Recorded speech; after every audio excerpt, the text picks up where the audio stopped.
Gold setting, planning કહેવાય છે ને, આપણા જે ટાર્ગેટ કરવાનું પ્લાનિંગ નું તો મોટું ઓળું લિસ્ટ બનાવી નાખ્યું, પણ એનો અમલ કેટલો કર્યો? હા, એનો અમલ પણ ઘણા માણસો કરે છે, પણ નિષ્ફળતા મળવાથી કામ છોડી દે છે. હું મારા દરેક વિડીયોમાં કહું છું કે નિષ્ફળતા એ સફળતાની પહેલી ચાવી છે, પહેલી સીડી છે, પહેલું પગથિયું છે. કોઈ વ્યક્તિ નિષ્ફળતા વગર સફળ નથી થયું. જે વ્યક્તિનું સ્ટેજ માથે સન્માન કરવામાં આવે છે એને ક્યારેક એક સવાલ તો પૂછજો કે પોતે આ જગ્યાએ સ્ટેજ ઉપર પહોંચવાની કેટલી મહેનત કરી છે, અરે કેટલી રાતો જાગ્યો છે, કેટલો એકલો રોયો છે,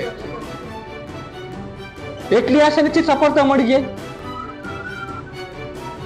સફળતાનું પહેલું પગથિયું એટલે નિષ્ફળતા. સાહેબ, જિંદગીની દરેક મુસીબત આપણને કમજોર બનાવવા નથી આવતી, એ બધાના વિચારમાં ફેર હોય છે કે જિંદગી દરેક વખતે આપણી જોડે વાત નથી કરતી. ઘણી વખત ધક્કા પણ મારે છે. ધક્કો મારે છે ને કે જાગ અને જોવા શીખવા જેવું છે.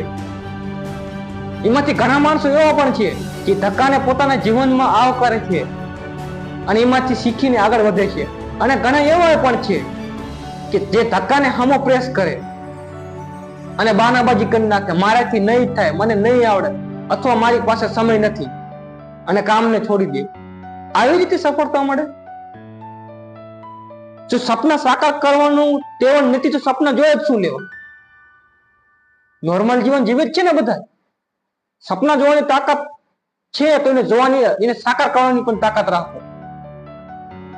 તકલીફ બધાના લાઈફમાં હોય છે, કોઈ એવા પહેલા વ્યક્તિ નથી. સાહેબ, એક ને એક જગ્યાએ કોઈ પથ્થર ઉપર રાસ ઘસવામાં આવે ને, સાલું પથ્થરમાં નિશાન છોડી દે. પાણીની બૂંદ કેટલી નરમ હોય છે, પણ જો એક ને એક પથ્થરમાં ટીપું પાડવાનું આવે ને સતત એને લગાતાર લોંગ ટાઈમ, તો પથ્થરમાં સુરંગ કરી નાખે. જ્યારે આપણે તો જીવિત માણસ છીએ, આપણે કેમ ન કરી શકીએ? એક વૃક્ષનું બીજ, ઘટાદાર વૃક્ષ હોય છે, વટવૃક્ષ, એ ડાયરેક્ટ એવડું મોટું વૃક્ષ બની ગયું છે. એને પણ ઘણી એવડું વૃક્ષ બનતા તકલીફ તો પડે છે ને.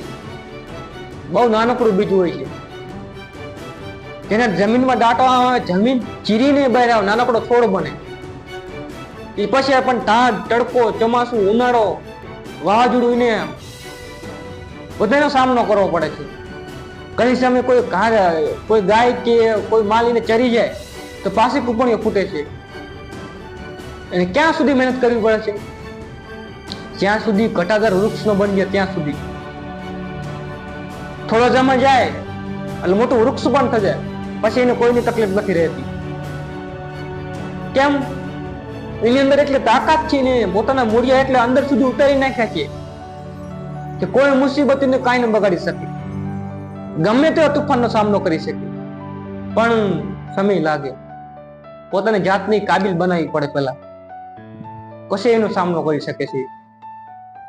સાહેબ, એક વસ્તુ તમે વિચારો કે તમારા ઘરના આંગણામાં 3 વૃક્ષ વાવો, એટલે 100 વૃક્ષ વાવો, પણ અલગ અલગ વૃક્ષ વાવો. જેમ કે આંબો, ગીલગરી, આસોપાલવ, બાવળ, કોઈ બી વૃક્ષ વાવો. અથવા તમારા આસપાસના એરિયામાં જોઈ લો કે જે વૃક્ષ વાયુ છે એની કેપેસિટી છે જે વધવાની. આંબાના વૃક્ષ વાયુ છે તો એની કેપેસિટી છે વધવાની, એ એટલું વધી જાય છે. બાવળનું વૃક્ષ તો એની જેટલી કેપેસિટી છે વધવાની, એને આગળ વધવાનું છે એટલું વધી જાય છે. એક લીલગરીનું વૃક્ષ, જેની કેપેસિટી છે ઉપર વધવાની, એટલું વધી જાય છે. એવું નથી કે મારી બાજુમાં આંબો છે તો એની હાઈટ છે તો એટલું જ મારું જવું જોઈએ, અથવા એને હારે રહેવું જોઈએ. એક સ્થળ હોવા છતાં, એક જગ્યા પર સ્તંભ હોવા છતાં જો એ વૃદ્ધિ કરી શકતું હોય તો તમે કેમ ન વધી શકો? તમે વિચારો એક વખત કે તમે શું તમારે જ્યાં પહોંચવાનું છે તો પહોંચી ગયા છો? તમે તમારા સપના તમે સાકાર કરી લીધા છે? કેમ? 100 માંથી 5% જેવો જવાબ આવશે હા. ઘણી વખત એવું પણ બને કે તમને રસ્તો ન બતાય, અથવા તો ધૂંધળું થઈ જાય, નિષ્ફળતા મળે, પણ જ્યાં સુધી રસ્તો દેખાય છે ત્યાં સુધી તો આગળ ચાલો. અહીંયાથી આગળનો રસ્તો આપમેળે દેખાય છે. ભલે ધીમા હાલો પણ હાલતા રહો આગળ પોતાની મંજિલ તરફ. આજ મેં તો કાલે પહોંચી જશો એ ફાઇનલ છે, પણ હાલતા રહો તો, આગળ વધતા રહો તો. સમય છે તો સમય પર શેર થજા, પણ જો સમય તમારી માટે શેર થશે ને તો બહુ તકલીફ પડશે, પછી બહુ દિક્કત આવશે. અત્યારે તમે કામ કરવાની સમયમાં જો આરામ કરવા બેસશો ને તો એક સમય એવો પણ આવશે કે આરામ કરવાની સમયમાં તમારે કામ કરવું પડશે. સમજો છો ને મારી વાતને? સપના તો ઘણા જોવે છે પણ એને સાકાર કરવા વાળા બહુ ઓછા માણસો હોય છે. કહેવાય છે ને, સપના એ નથી જે તમે સૂતા પછી આવે, પણ સપના એ છે જે તમને નિંદર જ ન આવવા દે. જ્યાં સુધી ને સાકાર હોય ત્યાં સુધી તમને શક ન પડે, મજા ન આવે. અને સાહેબ, જે સાચા દિલથી મહેનત કરે છે ને એની આખી કાયને જ સફળ બનાવવામાં લાગી જાય છે. અને જો ખાલી વિચારવાથી સફળતા મળી જાય હોત ને તો અત્યારે દુનિયાનો દરેક વ્યક્તિ સફળ હોત. હા, વિચાર એ બહુ ઇમ્પોર્ટન્ટ છે, પણ કેવા વિચાર? Negative, positive? તમારી અંદર જો નેગેટિવ વિચાર છે તો 100% તમે કોઈ દિવસ સફળ નહીં થઈ શકો. એક વ્યક્તિની વાત કરું કે જેને તાબૂતમાં બંધ કરી નાખવામાં આવે છે, એને કહેવામાં આવે છે તમારી પાસે 30 સેકન્ડ છે. આ ચાવી તાબૂતની અંદર તમને નાખવામાં આવે છે. ચાવી ગોતી અને તાબૂત ખોલી અને તમારે 30 સેકન્ડની અંદર બહાર આવી જવાનું, તો તમને આ ઇનામ આપવામાં આવશે. એ ભાઈને તાબૂત અંદર બેસાડવામાં આવે છે અને બંધ કરી નાખવામાં આવે છે. અને એ વિચારે છે, ચાલો આટલા અંધારામાં મારાથી આ ચાવી ક્યાંથી મળશે, કે શું થશે? તો મૂંઝારો થાય છે. માત્ર 30 સેકન્ડનો સમય છે એની પાસે, અને જોતજોતામાં બહાર કહેવા જવા છે કે તાબૂતને ધક્કો મારો અને બહાર આવી જાઓ. ખરેખર તાબૂતને વાંચવામાં જ નતો આવ્યો, પણ એને વિચારવામાં જ પોતાનો સમય વેફટી નાખ્યો. શું થશે?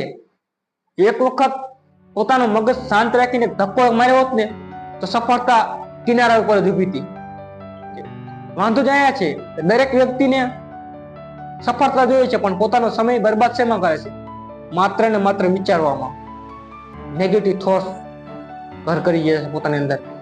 અને કહેવત છે ને આપણે કે કદમ અસ્થિર હોય એને કોઈ રસ્તા નથી મળતા, અને અડગ મનના માનવીને હિમાલય પણ નથી નડતા. એનું મોટું કારણ એક જ છે કે વિચાર તો બહુ મોટા કરી નાખે છે, પણ એના ઉપર કાર્ય માત્ર 1% પણ નથી કરતા. અને કહેવાય છે ને, તમે જે કાર્યમાં માસ્ટર બનવા માંગો છો સતત એ કાર્યને બાર વખત કરો, ઘડી કરો.